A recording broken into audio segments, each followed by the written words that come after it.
Hey everyone, the next 4 podcast episode, we actually filmed live here at the ICSC show in Las Vegas with 4 CEOs from some of the biggest companies in attendance. We're excited to have you listen to it.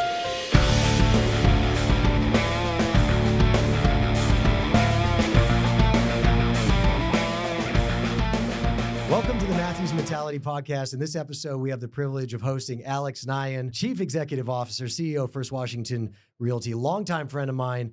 Alex has been involved in over $10 billion of real estate investments, developments, and initiatives, including housing, retail, office, hotel, mixed-use projects, the whole gamut, huh? True. And he's served as an advisor to the World Bank, the Inter-American Development Bank, various entities on real estate matters. This is a very interesting episode because we're actually at the ICSC show here in Las Vegas. So if you hear any of the background noise, that's tens of thousands of people walking by. So hopefully they don't stand at the glass here and mess with us. But Alex, I'm so excited to have you on the show. Thanks for joining. Thanks, man. Me too. It's great to be here. So this is your first one. It's my first one. Your first podcast. Yeah. Well, I've been on a couple panels and stuff, but this is the Kyle Matthews love. This is the first time. well, that makes me feel special. See that, Zach?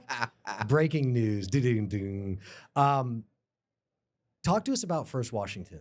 Like, you're the CEO. Share with the audience, what is First Washington?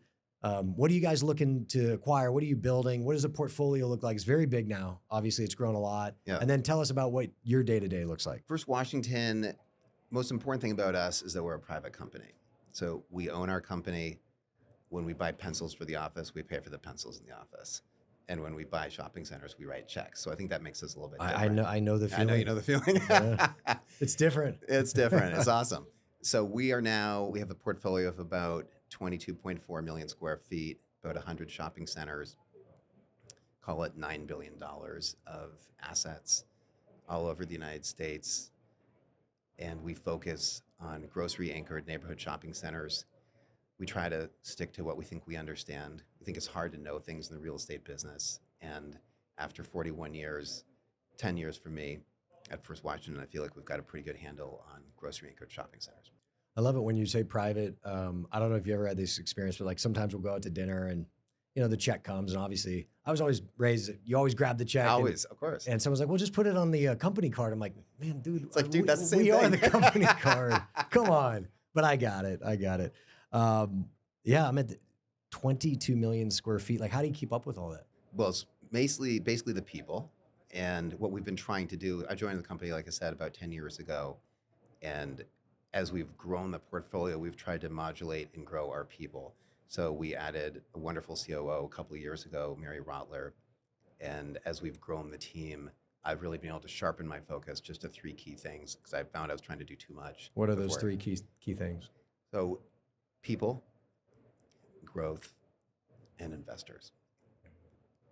I think that helps me. It's too hard to remember to do more than that, and I think I wouldn't be very good if I was frittering away my time on a bunch of different things. So talk to us about, and I think I could guess, but I want to hear from you. Like, when you say people, that's your teammates, those are your coworkers, is that what you mean? Yeah, partners, employees, and making sure that everybody who comes to join us can have a career that's meaningful and impactful. What do you look for when you're identifying talent and people? Let me first tell you what I'm not looking for that much. There you go. Sometimes that's easier. I'm not looking for somebody who's an expert on a function in the real estate industry. I think it's great that we have people who know how to do leasing and construction. But what I think is in really short supply these days is people who have the attitude to persevere no matter what, who understand that there's not always a playbook for what you're supposed to do. And I'll give you an example. Like, we just hired a new head of marketing. She came from the hedge fund industry.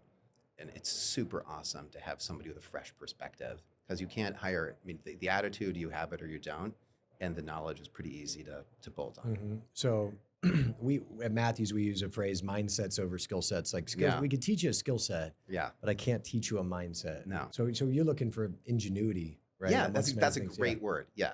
I'll tell you, the other thing we're often not looking for is somebody who says, hey, let's not reinvent the wheel here.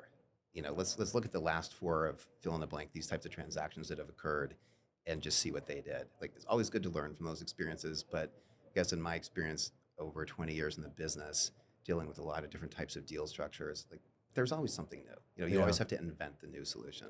I understand. Now, growth. You said, okay, people touch on that growth. Tell us what you mean by growth. Is it just growth of the portfolio? So it's intelligent growth. And when I joined, we had a large joint venture and then call it 350 million of real estate that was vertically integrated, where we did all the leasing and management. And today we've roughly 15x'd the vertically Wow. integrated side of that. And we've only 4x'd our employee base. So when I say growth, I mean, let's buy the best stuff, let's be careful with debt, and let's maintain our underwriting standards, which is the ultimate commitment we make to our investors. But at the same time, we've had to grow our people. And are you finding deals one-off or portfolio? Like how you guys? So both of them. For the first several years I was at that company, we did one-off deals, and it was really lonely. I was constantly losing deals, constantly all the time losing deals. And after 8 years, actually after 7 years, we found a really special deal where we did a $500 million deal with a REIT. And that REIT was looking to change their corporate strategy and go in a different direction. And we were able to be a solution to them. So we got that $500 million done. Then during COVID, we did another off-market $500 million deal. And then we bought Donahue Schriber for roughly $3 billion. And when you go to acquire an asset, even at 500 million, are you putting debt on the asset level when you acquire, or are you coming in all cash and doing something, doing some? So we'll come in all cash, and depending on interest rates, we'll put on some debt or wait. I think these days, if we did it, we'd probably wait a little bit. We'll talk about interest rates a little later on. I'm tired of talking about interest rates, Zach. No more interest rates. And now investors. What do you mean by investors? Well, real estate's a capital business. Mm-hmm. And so when we did the Donahue Schriber deal, for example, we needed to come up with $2.4 billion of cash. And I think our ability in the buyer interview to say, hey, when they were like, hey man, what's your process? Like, what are the next 5 steps you have to go through to be able to sit and talk to somebody and say, we're good. Like, we've got the cash, the decision maker's on the phone. Like, if you give us a shot, we're going to get this done. So to me, what enables that is having investors that believe that we'll uphold our commitments. Was that the most stressful deal or period you've ever worked on? Because that was a big one. It was horribly stressful. I vowed that I would never do something like that again 2 years ago. I'll tell you a funny story in a second, but that was 2 years ago. And now I'm like, yeah, I would definitely do that 100%. I remember one time, what's interesting with the deal is it wasn't just buying real estate, it was buying a company. So that was a new challenge for me. It was an M&A deal, different kind of issues and solutions. So a lot of late nights, sitting at my kitchen table, 12:30 a.m. on the phone with my attorney, the other attorneys, trying to not yell because I didn't want to wake up my kids, but wanting to yell sometimes, and just grinding, pacing, just adrenaline 24/7. And I remember this one morning, I was on my Peloton and my heart rate shot up over 200. And I was like, that's not good. I was like, oh my gosh, is this thing broken? Am I having a heart attack? So I go down to the living room. I'm like, and my wife is there. I'm like, oh baby, do you have that little thing you put on your finger to see your heart rate? So I'm like lying on the couch just like this. And she's like, yeah, I'll be right there. And she comes over and she puts it on my finger. And I'm like kind of cold. She's like, okay, are you ready to hear, the BPM? I'm like, yeah, tell me. She's like, okay, you're at 74 beats per minute. Oh. And I'm like, it was just one of those times where just the anxiety of, I didn't want to let down our investors. I didn't want to let down the company, my counterparty. And it was just crazy, but somehow we got it done. Have you always been like that where you, it's kind of like a sign of a great teammate where if you go to a teammate and say, what's your biggest fear? It's not the winning or losing or not individually succeeding. It's letting down your teammates. Have you always been like that? I have been like that. And I think I've always been very outcomes focused, and I never think that there's some cavalry that's going to come running over the hill, or there's no magic man behind the curtain that's going to bail you out. And part of that is just the fear of failure and the sense that, like, man, I said I was going to do this, and I just cannot let these people down. So I'm not sure it's the easiest way to live, but I think it can lead to some success if you take that approach. It's just kind of how you're made, though, right? I think that's right. Yeah. Yeah. Oh, yeah. I talk about fear of failure a lot, and there's moments where you wish you could shut it off, but at the same time, in my humble opinion, it's what drives you. Yeah. If I had to guess. I think that's right. So you can't have all the upside and none of the downside. No, you can't. Yeah. And you've always been like this since maybe going back to when you were a kid? Yeah, I think so. When I was, my parents my mom is very focused on, if you're going to do something, do it right. She was that mom. Like when I had my term paper and I just wanted to like mail it in and be done, she's a writer and she would come in there and she would mark it up, be like, dude, like we're not, you're not done. And so I think she had the sense that if you're going to do something, you really want to max it out. And my dad, on the other hand, it's funny, he had a more intense job, but I think he was more relaxed in some ways. And he always had this philosophy that like life isn't fair, never expect anything from anybody. And he would always tell me the key is in your pocket. So like I'd be like, hey, can I go like play at my friend Britt's house? And he'd be like, he'd look outside to the picket fence that wasn't painted and be like, hey man, the key's in your pocket. Yeah. That's funny. That's a good line. I like it. I might have to use that on my kids. I tell it to my kids all the time. I would say my success rate, I'm going to go with about half of my dad's. And I don't know. I'm like, to my daughter, I'm like, hey, the key's in your pocket, dishwasher, what's up? She's like, Dad, homework. It just, I don't know, it doesn't have the same relevance somehow. It's different. That's why it's funny. I was talking to someone the other day about kids and chores. I said, or summer jobs. I said, it's hard for kids to have summer jobs because like school and sports is almost like a job for them now. Exactly right. I mean, especially with school now, yeah. Like you have to be a little administrator. You have do, to be like an IT expert to get your and homework done. It's kind of like the arms race of youth sports and youth education. Your kid has to have a 5.0 now to get into college, right? And even then, there's no guarantee. But that's a different conversation. If I asked your mom or dad, it's kind of a tough question for you to answer, but if I asked your mom or dad, hey, when Alex was 10 years old, did you think he was going to run a $9 billion company one day? What do you think they would say? I'm sure they would say no, because I can't imagine that they knew anybody I know they didn't know anybody that ran a $9 billion company. But I think what they probably would have said is that Alex is pretty stubborn and pretty independent minded. And when he's passionate about something, he's probably going to work pretty hard to make it happen. You grew up in Maine? Yes. Well, actually, I was born in Berkeley. All right. I was born in Berkeley. Wait, what year was this? This was 73. Kind of crazy times. Jeez. And my dad was in grad school there, and I really appreciate that. So what my folks have told me is they were so broke, they were managing this apartment building, and I guess you weren't allowed to have kids in the apartment building. So I was the only. First of all, that's against 1968. I don't know, some law or whatever. But anyway, for whatever reason, I was the only little dude in the building, and so to hear my parents tell it, they just like let all these different types of people babysit me, and I think it probably makes a difference, to have a lot of grown-ups that are interested in whatever like silly things you have to say, So anyway, one day, my dad told me, went down to the garage, and it was just like one day too many of seeing teenagers smoking weed in the garage. He's like, hey man, we got to roll. I was going to ask you, have you ever seen a picture of your parents from this period of time? Like, did your dad have a ponytail? He definitely didn't have a ponytail, but he just had a horrible beard. Like it was just so awful. I think it was the times. But he had to fit in with the counterculture, but he was like, I'm out, too much weed smoking. Yeah, he just couldn't deal. I get it. I think he was interested in the academics, but he was like, look, man, I'm trying to raise some kids around here. And so he dipped to Maine. Yeah, so he grew up in Boston and got a job in Maine. It was close enough to the family, but not too close. I got it. And so Maine most of your life, and your high school out there, right? Yep. And then it was Maine 3 to 18, then I went to college in Minnesota. Did you play any sports in high school? I did. Not a great athlete.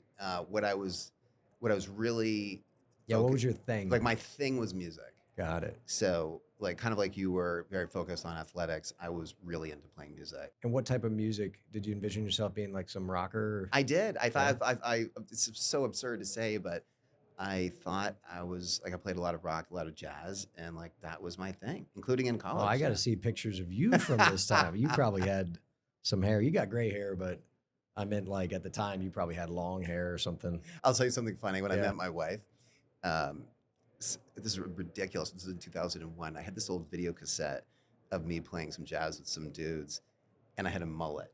when I was like 16. Those are back in style. I know, but they're like cool. I know. I live in Tennessee. Maybe that's unique to the South, but like, no, I think they're back. So yeah, no, but it wasn't cool. But I had it, and I told my now wife, I was like, look, you can never watch this video because if you watch this video, like you will be seduced by me forever. This is true. And then she watched That's it. powerful. And Zach, it was awesome. Zach, you almost had a mullet the other day. Like, yeah, see, I feel like that's a mullet. That's like a mullet, mulletito. Yeah. Like you're on the way, man. It's the other day I looked at him, I was like, dude, you're real close, bro. I know. Like you're like in the adolescent phase. You either need to cut it or grow it very long. Yeah, and he's got that lumber. Are mullets allowed at Matthews or frowned upon?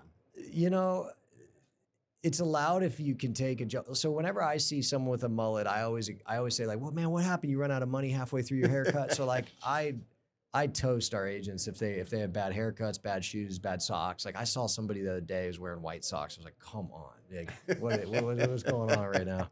But no, it's yeah, they can wear whatever. Hey, they could wear their hair however they want as long as they're cool, having some jokes, made about it. Like, it's we're equal opportunity maker. We make fun of people pretty consistently and pretty fairly across the board. So it's part of the culture. So were you a good student?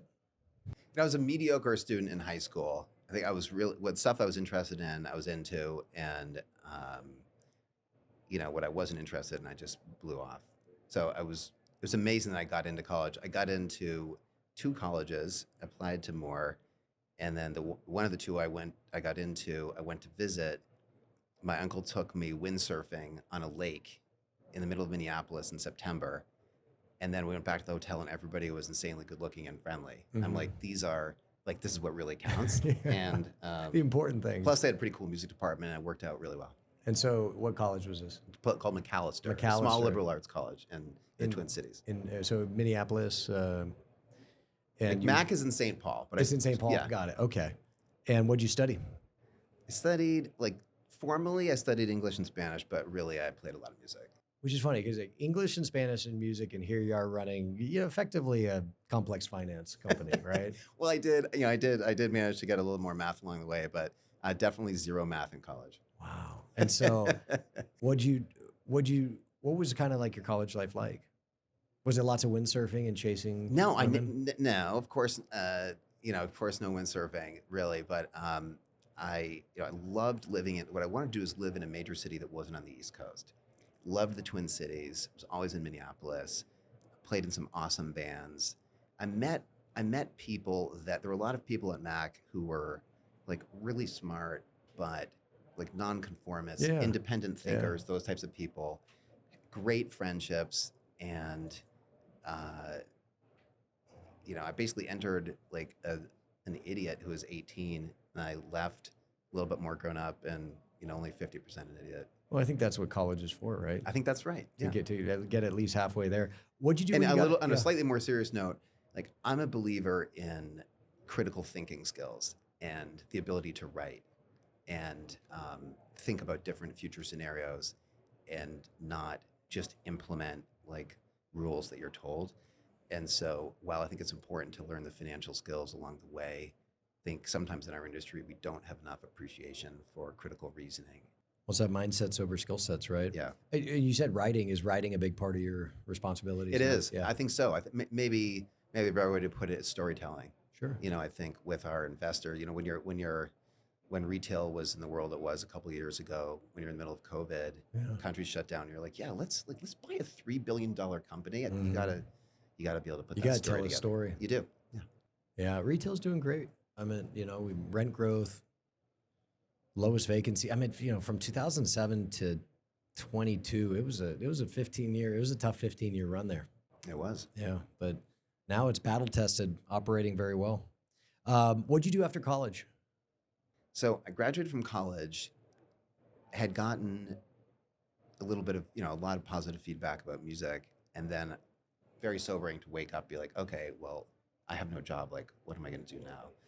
So I took a train down to Washington, D.C., crashed at my friend's apartment for a couple of weeks. This is when the O.J. Simpson trial was going, 95. I felt so bad for my friend. It was so nice of him to let me stay. He was living there with his girlfriend. I had $600, no credit card, no job. So somehow I got this apartment, I went into Georgetown and I was trying to buy a futon, which was going to be like my key furniture move. So I walk out of this futon store, and I'm forever grateful for this. I bumped into this friend of mine from Spain named Sonia. I'm like, Sonia, amazing, how incredible to see you. Like, hey, I really need a job. And so she's like, well, I'm working at this place. We really need somebody to take out the trash. And we just moved. And that's not a metaphor. No, the actual trash, like, Yeah, I figured. in the recycling and trash area, okay? And so she's like, in addition to the trash, we also need somebody, because we just moved, to match all the keys, like old school, actual physical keys to all these offices. So I'm like, that's amazing. I'm your dude. So she gets me this interview with this woman who's running the place named Chantal Santelices, like very intimidating, heavily sort of glamorous, professional woman. And I had foolishly said that I was fluent in Spanish on my resume. So I get into this interview. It still makes me nervous just remembering it. Oh, gosh. And I'm like, whatever. And she just launches in just like a million miles an hour to me. And I was like, holy smokes. Somehow I muddled through it, and they still give me a shot. And so I started as a temp, making $10 an hour.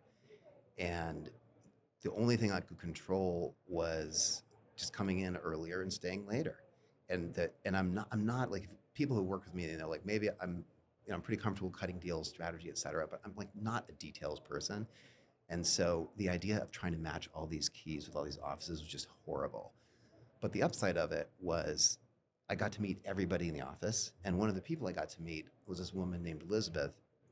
And people warned me about Elizabeth. They're like, dude, this woman is so tough. Like, she'll spit you out. She's like very intense. And I was like, that sounds pretty good to me. So got to know Elizabeth, and together we ended up co-designing this whole program that we led in Latin America for like 5 years. Well, and did you go down there? Yeah, I lived in DC, but traveled there all the time. Got it. And did you become fluent in Spanish? I'll put it like this. I got really comfortable working in Spanish because, when it's your job, it doesn't matter if you're embarrassed, you know what I mean? So for example, the first time they flew me down there, they flew me down to San Salvador 2 years after the war was over. The Peace Accords were 94. Get to the airport, like thinking it's going to be cool. See all these military dudes with machine guns like everywhere. I'm like, whoa, like I am not in Kansas anymore. Meet my colleagues. They're like, hey, you need to do this presentation to all these business leaders. I'm like, what do you mean? Like, I have no knowledge, no content. Like, I can't, like, why would they listen to me? So then I practiced this presentation in front of my colleagues down there, and they're like, they start laughing at me. Like, you just made all these like implied kind of romantic type of remarks in Spanish. I had no idea. So I was really sweating bullets. Get up there, do the presentation. It actually went really well. And thus ensued like the next several years of doing a lot of learning about how people learn, how people solve problems, and a lot of listening to actual real leaders who were doing stuff in real businesses. And it's like unforgettable. I'm so grateful for it. Just a second ago, you said one of the things you did was just coming in earlier and staying later. So when you weren't traveling out of the country, and when you were in the States, you were still in Georgetown, DC? Yeah, I lived in DuPont Circle, worked in Georgetown. Got it. And so what was your daily schedule or weekly schedule like?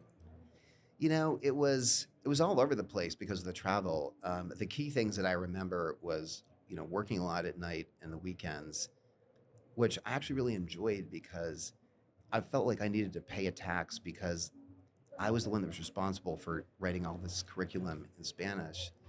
And it's like, I had no training in that. So it wouldn't have been fair for me to think that I could have squeezed that in like in a normal schedule. And the other thing I remember is, this is literally the 90s. Yes, the 90s. Friday afternoons, evenings, because email and the internet was new in these countries in Latin America, I would literally sit at this fax machine. Like the whole office would be dark, everybody would be home. And I was just like feeding these fax machines from these 4 countries.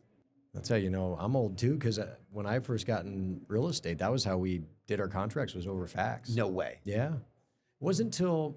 How long have you been in real estate? 20 years. 20 years. Yeah, 20 years. So 2004 to 2006, 7, it was almost all fax. Then we got like a scanner at the office. And I'm a late adopter, so it took me a year to even be like, what is this? I like my fax You're like, machine. this is ridiculous. I like the fax machine. I like standing by it.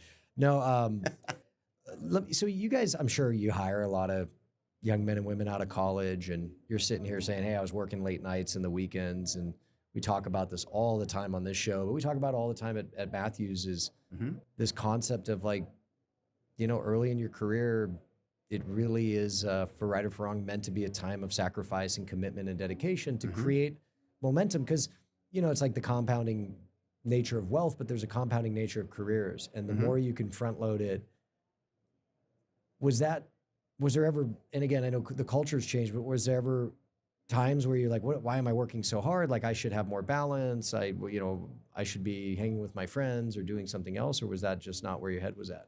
No, I was really passionate about what I did. For me, the frustration was if I can't control the decision, I can't create the outcome. That's the thing that drives me crazy.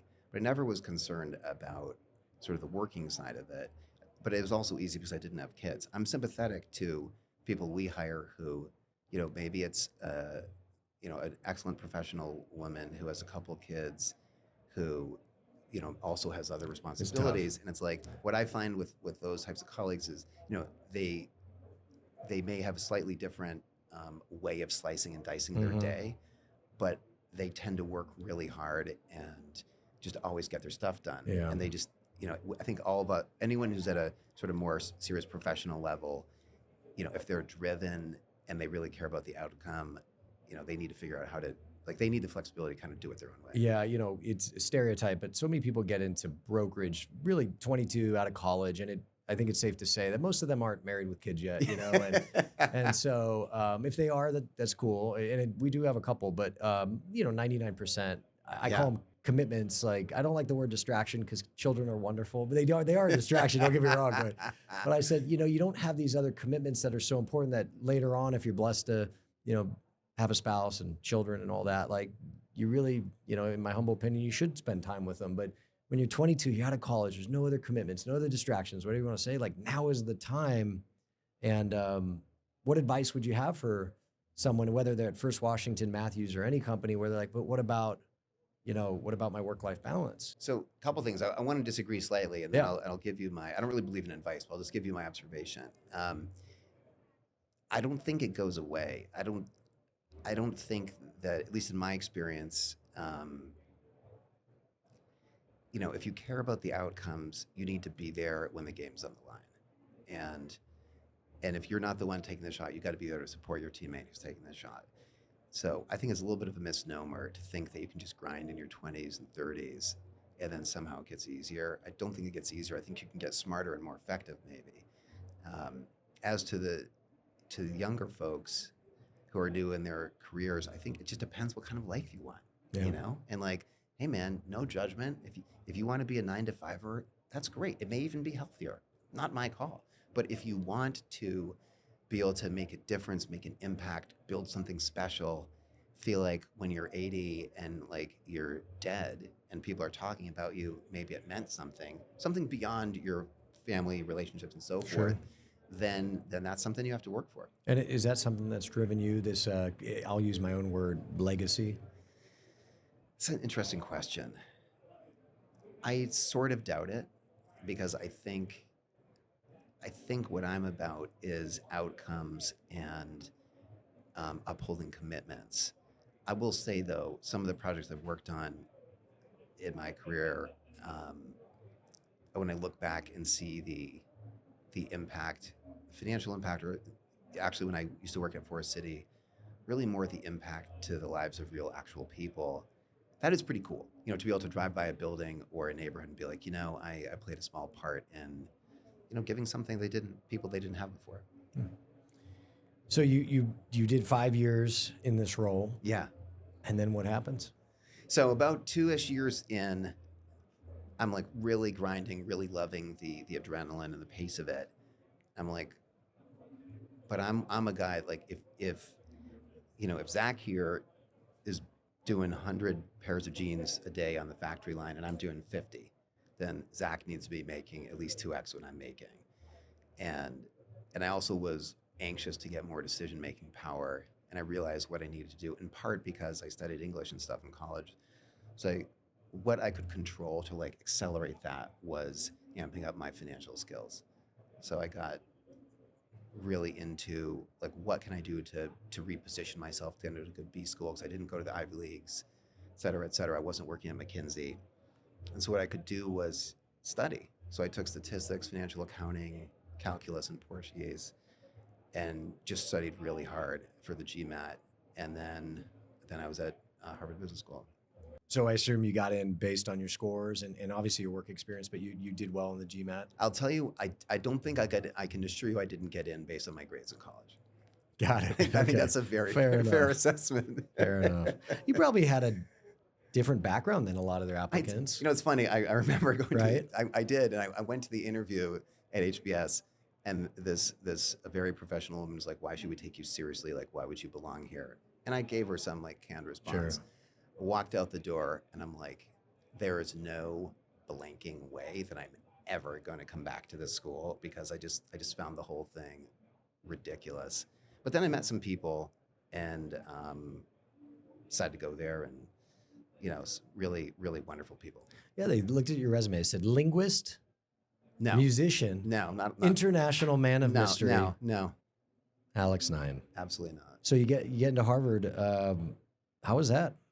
It was really intimidating. Yeah. Really difficult. Did really, you have imposter syndrome? I totally did. Yeah. Like legit. I remember there was this little mixer at this brewery in Alston. Walk in, and I don't even know why people were talking about this. It didn't make any sense. The first 10 people I met, they're all like, "Oh yeah, I went to Princeton and worked at McKinsey. I went to Yale and went Goldman. Yale, Goldman, Princeton, McKinsey, Princeton, Goldman, Yale, McKinsey." I was like, "Oh my goodness! Like, I definitely do not belong here." What I found after the first semester of just grinding, and it's a little bit of a cauldron environment there, because you're with the same 83 people all day, every day, and you get cold called to have to explain all these business cases. And I basically, after I got through the first semester, I realized I could hang, and then it got a lot more fun. And what was your focus? HBS is a quote general management track, but I'll tell you my focus the first semester for sure was corporate finance, because one ill-fated night, my friends and I had gone out to the Hong Kong in Cambridge, stayed out too late, and we had a really tough finance teacher. So the next morning, I go back in there, Rick Ruback, and he could tell that it had been a late night. So he opens the case and he calls on me. And you're supposed to have your DCF model on your computer, like 83 computers, and I didn't have one. And I'm just like, oh my gosh, I cannot believe this. So I'm just like, hey, I didn't do it. And it was so humiliating, and I really felt like I let down everybody. So after that, I started studying just like crazy hours on finance, just like 6, 7, 8 hours a day just for that one class. And because of that experience and turning it around, I think I ended up with I felt really comfortable in that part of the business. Did you get better grades at Harvard than you did in your undergrad? I was more academically focused, yeah. And do you think that was just a maturation, kind of like you weren't ready to do that when you were younger? I think I'm not sure if honestly, like, it was kind of like a game when I was in college. And after 5 years of being out there in the real world, and the other thing is I was paying for it. Oh, that's a big so thing. It's another big change. Harder. It was hundreds of thousands of dollars, and it's like my debt, and I needed to make it work. Yeah, because part of the reason I'm kind of asking these questions is I'm sure there's a lot of listeners out there and just people in general where, how would I frame this? They feel like, oh, I didn't get the great grades in high school that got me into the Ivy or the B school, and I'm screwed now. But you kind of came back around to it in a different path. Yeah, right? I think that's right. And I decided that it was an important, I'm all about put yourself in a situation that you're uncomfortable, try to maximize your learning. And for me, the accelerant was going to be able to go to I'm not even going to say great, I'm just going to say like a well-marketed, graduate school. Yeah. Did you learn a lot there that you apply in your role now? Oh yeah, like a ton. I mean, I always wonder, is it the technical skills you pick up, or is it the relationships, My suspicion is for people who already worked on Wall Street or already worked at consulting or whatever, it may be more about the relationships, but I was correcting a deficit that I had. So it was important to knock that out. And when you graduated, what came next?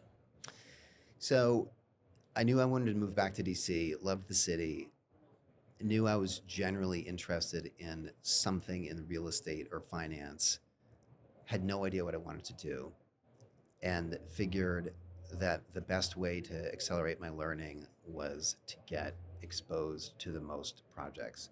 So I had seen Mayor Williams, who's the mayor of Washington, D.C., speak at HBS. Really impressive turnaround that he led in Washington, D.C., coming after Marion Barry, and who was the mayor before him.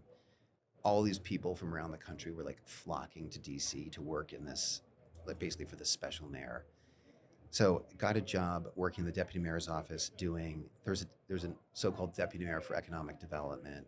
And in his office, another very intimidating leader, the great Eric Price, they did all the complex real estate projects in DC. So like 2 months into my job, for example, I'm going to City Hall downtown, and the deputy mayor's like, hey man, here's like a little deal for you to do.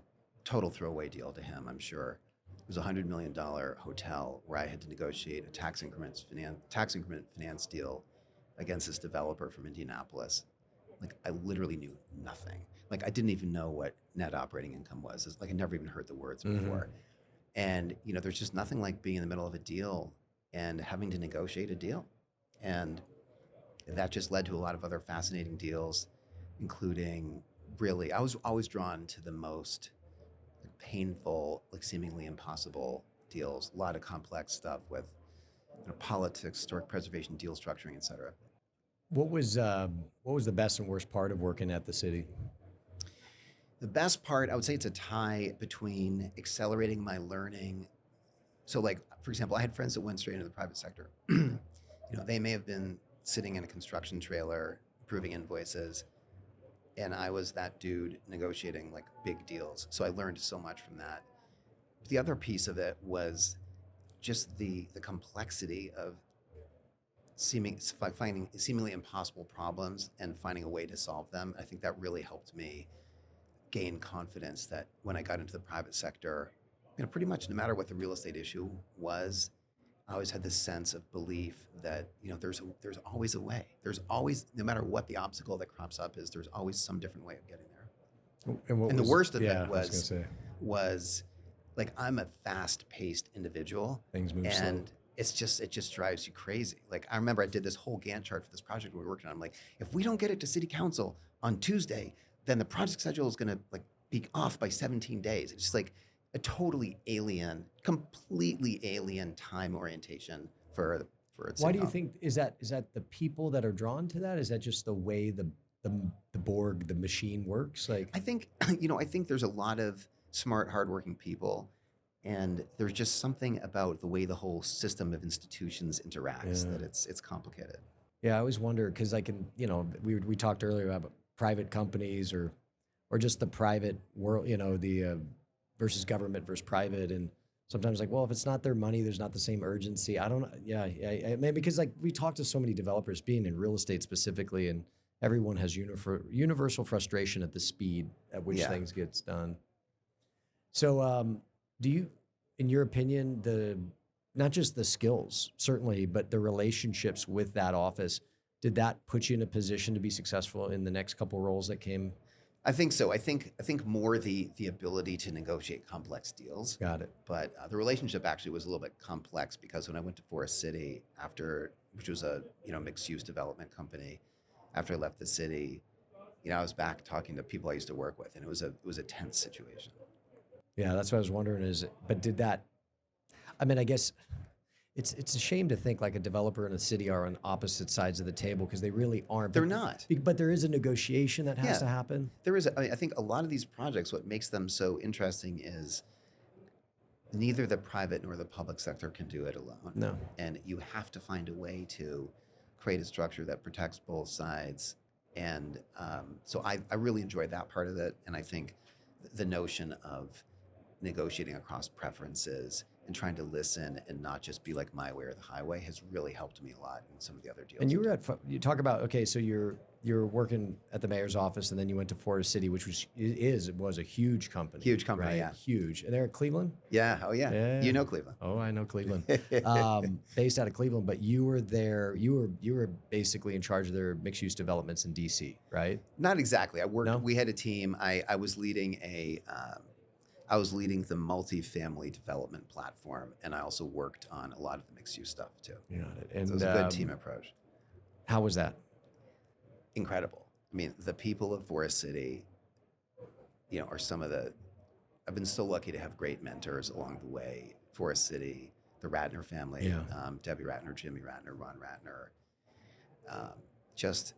They were just incredible humans, like real estate geniuses. The types of projects that these guys thought up, like University Park at MIT, Stapleton, the airport in Denver, Times Square, just bonkers stuff. Like how do you do that? But they just figured it out. So I loved that inventiveness of Forest City. And the other piece of Forest City that was interesting is I saw an opportunity. I thought we should be international. So I talked to Jim Ratner about it, and we ended up going to Brazil all the time and literally negotiating a JV in Brazil. And I'm not like, I can't think of that many companies where like I was just a dude that ran mixed use development projects in DC, and here I am with like the chairman of the. But they gave you an audience. Yeah, and we're like, I remember literally being down like Rio, all these different cities, and it was a great adventure. Now, so you start as development associate, then development manager, then VP of development, then senior VP, all in 8 years, like every 2 years. That's funny. Was that? I mean, you just one after another, just kind of going up the ladder. Was that because you were just working so hard and producing at such a high level? Was it something you were, how would I say, very ambitious, or is it just something that happened naturally? Like, were you like, I need to be in a role, and within 2 years, if I'm not moving up, then I'm not. No, okay. No, it wasn't like that at all. It was, I've always been interested in trying to solve problems and be useful. And we had some complex problems. When I started at Forest City, we had a $1.6 billion project that was stuck because we needed $130 million of infrastructure money from the city. And I found a way to unstick that, and kind of getting that done in my first few months, I think helped me gain some credibility. Without taking too much time, how'd you do that? Well, it started by listening. I won't take too much time. Basically, my predecessors had been in a my way or the highway style negotiation with the city. And I learned that the congresswoman from DC, Eleanor Holmes Norton, had written the law that made this project possible. So we found a way to communicate with the congresswoman, and between us, the congresswoman, and the city, we all had a renewed commitment to figure out a simple deal. And that simple deal was, with the city, we were like, hey, city, we can't deliver this $1.6 billion of investment without this infrastructure money. And they were basically like, look, you guys take the risk on the infrastructure bonds and give us affordable housing, minority contracting, and equity opportunities, and we can figure out the details.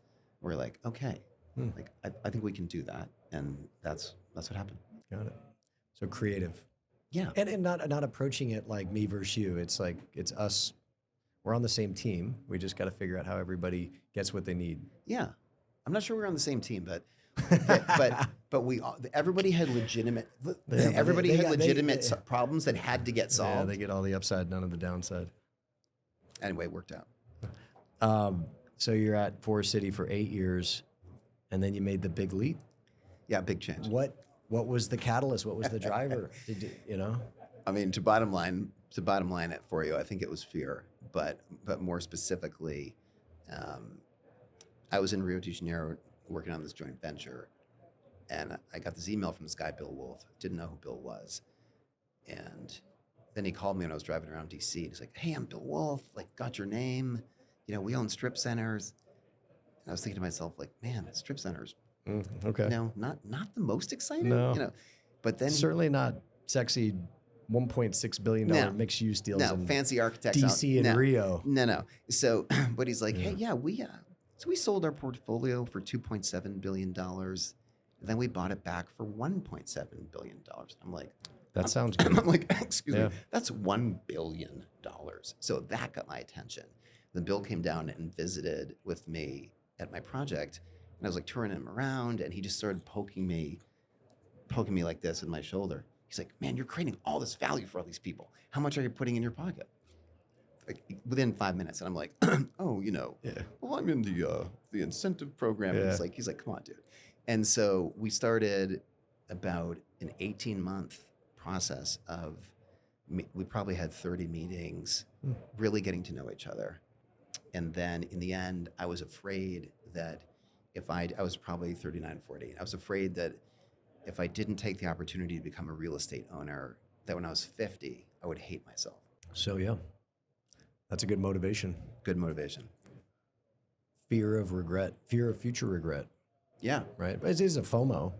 pretty much. Yeah. And the other thing is, growing up with my dad was a successful attorney, but he, fundamentally what I learned about the law practice is, what you make has a relationship to the number of hours you input. Yeah, And it's like, You're I like being an owner of something. yeah. If you stop working, you stop earning. Right, Yeah. right. So you're at First Washington, SVP, then managing director, and I knew you by then when Like First Washington, we're not really a titles type of place, so Yeah. just so you know. yeah, co-president. How was it become the co-president? Well, we had a long planned succession, and when I first met Bill, like literally that day in 2012, he was like, "Hey, man, I'm gonna be making a change in the future," and so it was. It's been great. I have a great partner in Daniel, who at that time was co-president. Today, he's president, and we then brought in our excellent general counsel and our COO, and we've slowly but surely built, I think, a pretty successful C-suite. Do you watch the show's Succession? Of course. Okay.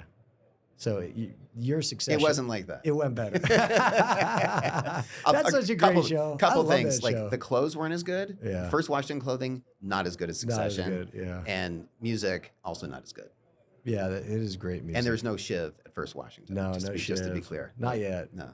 Yeah, she's a killer. So co-president, and then I remember you got the big title in 2019, CEO. How was that? I mean, it's great.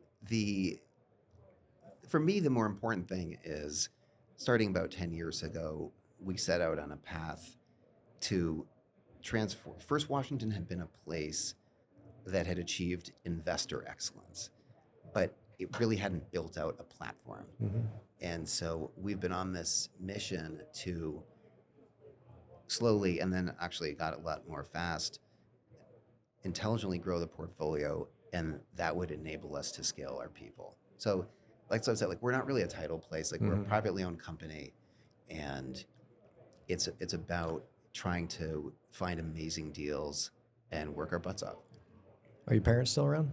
Yeah, like alive. Yeah. Yeah, and they are they. I assume they're pretty proud that their kid became the CEO. That's a really interesting question.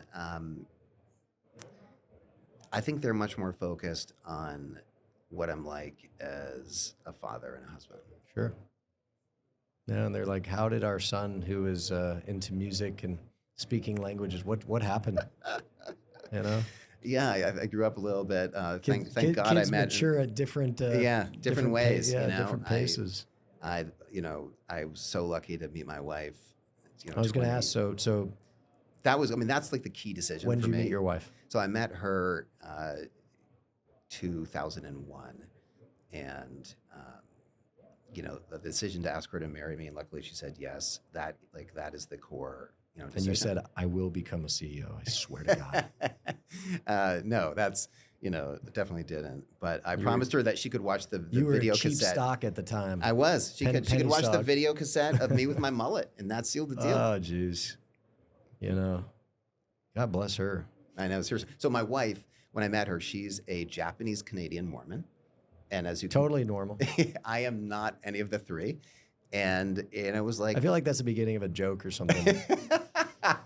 Right? It was like magnetism at first sight. It's amazing. I have no idea what she saw in me, but when I met her, she was like great hair, very hot, very mean, would not give me the time of day. I'm like, this is This is perfect. You're drawn to it. Like match made in heaven. That's awesome. And so she's been with you on the whole journey. Yeah, for sure. So 2001. So that I was going to lead into that questioning is, so you're progressing. I mean, your career's amazing. You become the CEO. That doesn't happen without a lot of work and a lot of travel. And correct. I mean, we were talking about that before we started recording, travel and sacrifice and grind, and yet married with 3 kids. And how was that balancing your, like we said earlier, your commitments and your responsibilities at home with what you personally wanted to achieve professionally? Yeah, I think it's been hard.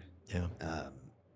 I think my kids, my wife completely understands. I think she knows I'm a little bit crazy about professional outcomes, and it's just like part of how I'm wired, and she understands that about me, and my kids understand that when I'm not there, I'm trying to do something and accomplish something in my life.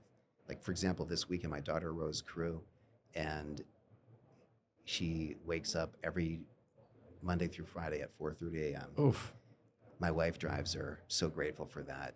And their major regatta that they spend months planning for, rehearsing for, practicing for, is always the same weekend as ICSC. Yeah.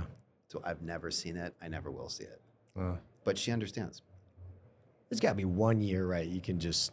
We'll see. Yeah. But I'll tell you on the flip side, though, my daughter's also really into music. So when my band was playing at this gig, it was on the weekend, we were all around, and she was able to jump up and play the Stevie Wonder tune. So it's like, I think my kid, like when I'm there, I try to be present. Usually I'm pretty successful. Sometimes I'm too stressed out and I just like need to go in my room, just like do my thing, But I think there is a sacrifice, and I think kids understand that you love them. And I think it's important for kids to see that it's okay to pursue your dreams and be super aggressive about it. And like in the end, they get it. When you're not pursuing your dream, you're not with your kids, what do you do? What are your hobbies? I'll tell you what's interesting. So I took like 20 years off music because when I was 22, I was just grinding. I was in this hip hop band. I'm like, dude, I can't. Hold on, you're in a hip hop band. I was. I know it's surprising because I'm not very cool, but I was. No. I was. Is there any video of this? I hope not. I will get my hands on it. I really hope not. That's not. Don't look at Zach. That's not. next time First Washington has to sell an asset, I'll be like, hey, Alex, it's going to Matthews because I have this video. That's funny. Were you breakdancing and everything? No. I think I've seen some video of you breakdancing though, so I understand your fascination. Oh yeah. So I took 20 years off, grinding, and then 6-7 years ago, I was on this foundation on my kid's school, and I foolishly agreed, just like in a joke at this party, to start a band. And then a year later, they're like, "Hey, dude, you said you were going to do this." I'm like, "Oh my gosh!" So we created this band, and long story short, I got it back into playing music, and I literally played a rock gig like and when last you say Saturday play, are night. you on the guitar? I'm playing keys in this band. Keys, got it. Yeah, but it's great. So like for me, one of the few things that we were talking before about the meters. You're always just thinking. What can you do? And for me, one of the things that turns that noise off is just playing tunes and doing something special, and nobody knows what my job is, and it's just great to do that and to create something special. In your opinion, having been in the business a while, and this could be true about any industry, it's not relevant to real estate, or not specific to real estate. Putting your success aside, what have you found to be the common traits in those that you've worked with or you've had the opportunity to meet that really became high achievers? Like, what seems to be the common thread for people who go on to really experience success? So it's been interesting for me because I've seen success in the private sector, the public sector, and the nonprofit sector. And what ties those great people together is a belief that they can do something that everybody else thought was impossible. And they're willing to pursue it and try novel solutions, even when other people probably would have given up a long time ago. And just find a different way. And there's something about that. It's this combination of a creativity and tenacity. Yeah. And like almost an irrational belief that they Yeah. can do something. Like, No, it's totally like irrational. it's almost like an Elon Musk quality, right? Yeah, Where I he's think like, I'm that's going right. to build this rocket or I'm going to build this electric car. You're like, what?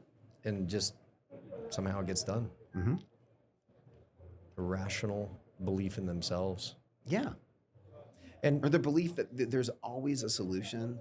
Like I always, it's funny, I'm talking to our leasing agents, I'll say like, well, what's the, like, oh, this renewal, whatever, it's a 10% spread. And you're like, okay, that's cool. Like that's like, okay, thank you.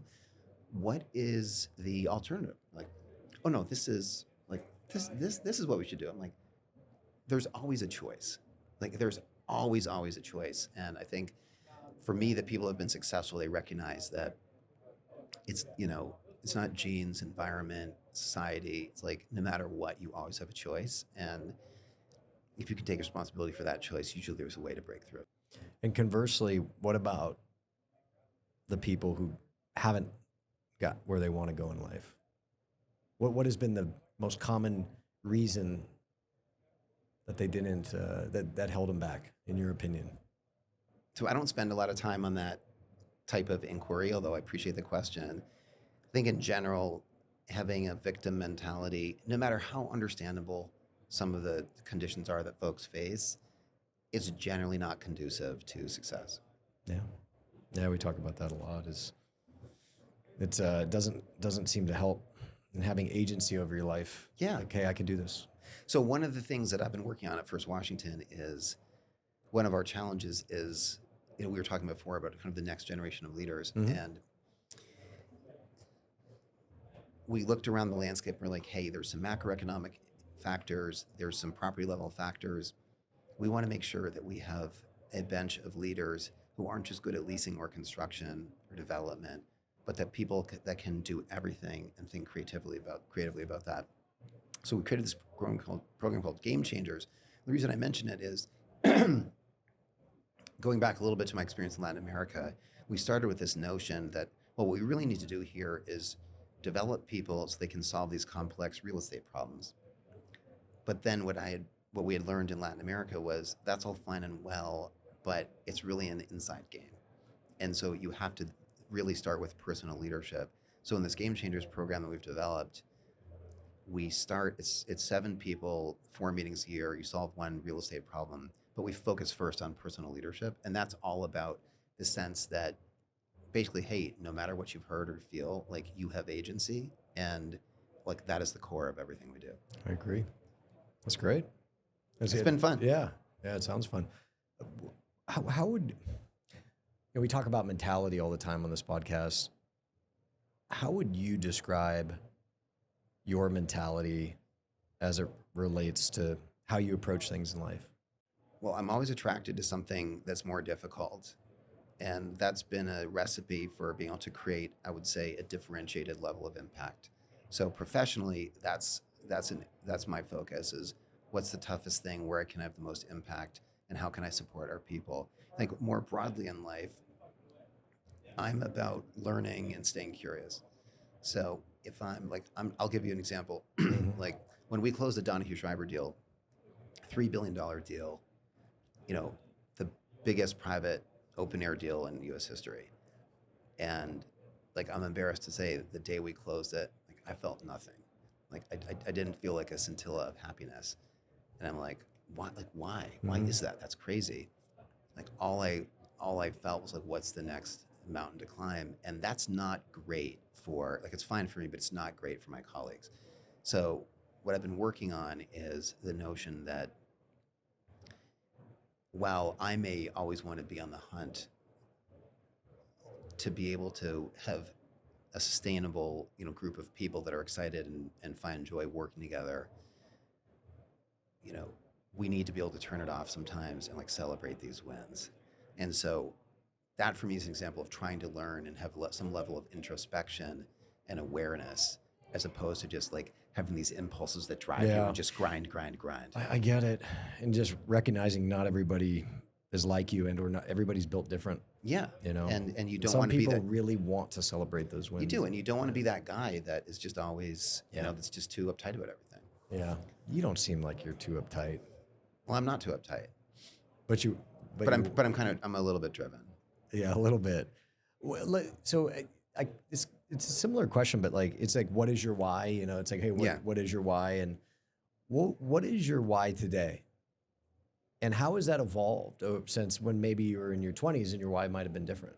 So I think when I was younger, I was definitely drawn to doing high impact projects. But part of my why was, I remember we were living in the city, and I was really frustrated because the math of living in the city, paying for private school, it just wasn't accretive, you Mm-hmm. know. So I really did have a very serious why for a certain period in my career where it's like I am put on this earth with my wife to like protect these kids and like get them what they need. And so that was like there's no more power in my opinion. There was like no more Yeah, powerful, provide. like you would like do anything. Yeah. And I think that got me through some pretty tough times. And then in the last few years, as those issues have basically subsided, I think it's more, how can we create something special? How can we create outcomes? Maybe outcomes even that seem audacious or that somebody else couldn't achieve.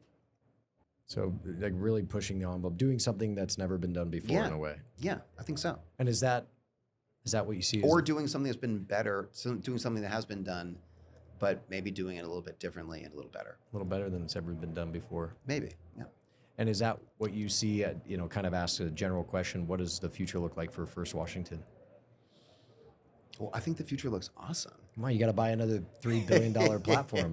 No, I'll tell you what I mean more It's been specifically. a couple of years, Alex. Come on. What I mean is, we've been lucky enough through, I think, a lot of intellectual humility and discipline to put together a track record where we've far outperformed the market, our peers, and so on, with all due modesty. And the question is, when you have that track record, like, what do you do with it? How do you put it to work and do something more special?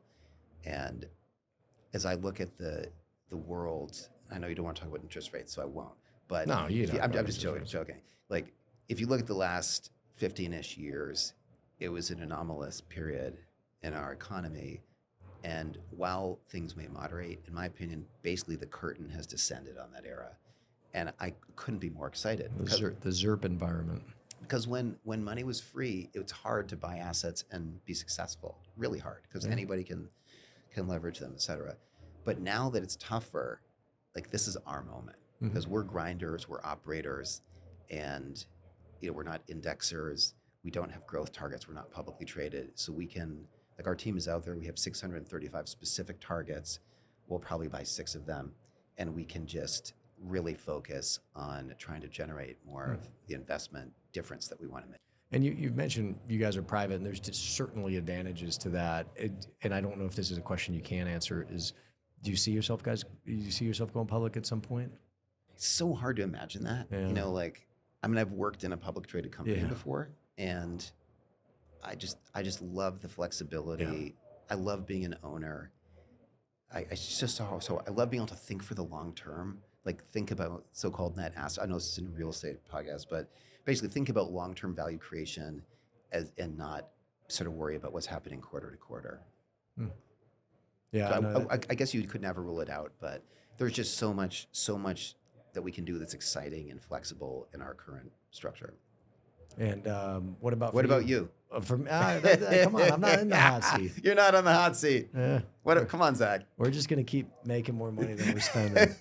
My dad wasn't in real estate, obviously, but I got into real estate, and I was about to start a job in brokerage, and I remember, to paraphrase, Dad, you got any advice? And he's like, well, I don't know, make more money than you spend. And it was the best piece of advice he That's ever a good gave one. me. So as a fast growth, self-funded, no debt, no investor company, that's always been our motto. So yeah, no, we enjoy being private. Maybe one day, just not today. Not today. What, in terms of development, self-development, some people call it self-improvement, but just getting better. Are there any resources that you recommend that have helped you? I know obviously YPO, but that got to get there. Right. But so I'll tell you what, I guess getting a little bit more personal for a second. One of the things I've learned in YPOs are a lot of people who, by the time they're 5, they basically get this software like imprinted on them, parents' environment, whatever. this is the stuff you're supposed to do. This is what you'll be rewarded for.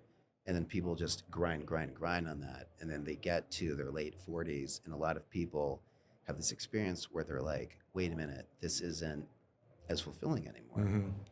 And people want to try to gain a sense of awareness of what's really important to them. What are they trying to accomplish? And so this is total self-parody. And I know I hesitate to say this because this will be a source of, a lot of humor for the next several years. Yes. But anyway, here we go. So I'm like working with a Buddhist coach in the UK, found this amazing woman. And what that work is about is trying to gain a sense of awareness of why do we do things and how to have a greater sense of mental freedom over the choices we make. And it's both hilarious. That's great. And really high impact stuff. So I'll give you one small example. Like, obviously I like work out in the morning, clear a head, et cetera, just because it's the only way to stay sane. But what this coach has taught me is a couple of different frameworks where it's almost like systems thinking, where you see things happening, you see like behavioral things happening, and there are some very simple frameworks to understand what's going on. And you're like, oh, you know what? I'm actually not gonna do that here. I'm gonna just sort of like chill over here in my space and not get into that drama. So I've found that very helpful, and I'm excited to be learning something new because I'm not like, that's totally not at all. Yeah, it's outside. It's like not my comfort zone. I could see you at 4:30 in the morning. So, sitting like. That's what I'm saying. That's not me, dude. Like I could never do that. Come on. I could never do it. You're about to try and levitate. It's funny. It's not really meditating, but it's more like trying to learn about some psychological framework. Sure. I'm on the same page, dude. We got a guy, one of our OG guys here is getting married in India in October. And there's so many weddings at this company, as you can imagine. I can imagine. That I a couple years ago, I had to stop going. But this is one I'll make an exception. And I was like, man, if I'm going to go to India, maybe I take an extra week or two, go find some Buddhist monk and, meditate and pray a little bit. You may come back with a long beard. Yeah. Oh, and some gastro issues, I'm sure.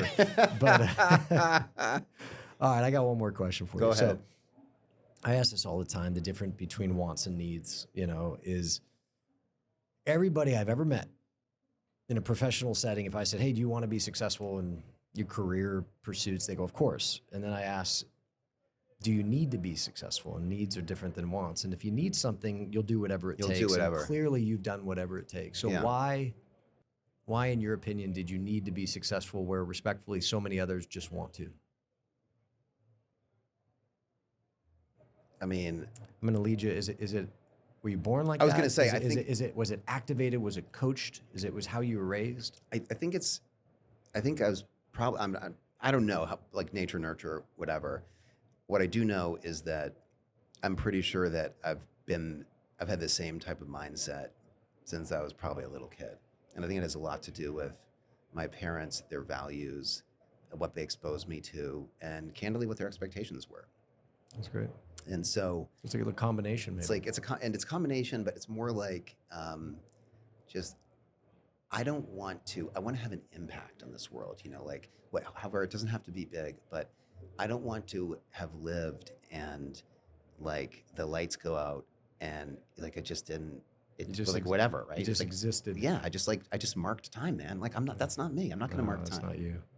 Well, you're not marking time. I mean, you've accomplished so much, and I know you just get started, man. You got a long runway ahead of you. So congratulations on all your success. I can't thank you enough being here at ICSC show with thousands of people. This is amazing. No one's even busted through this. Not yet. This barrier. You were looking this way a couple of times. I saw people. So I appreciate they weren't too bad, but. Thank you so much. Thank you so much, man. Congratulations. And I look forward to not only watching and being a fan as you continue to ball out, but doing some work for you. Amen. Let's do that. Awesome. All right. Thank you. Thank you.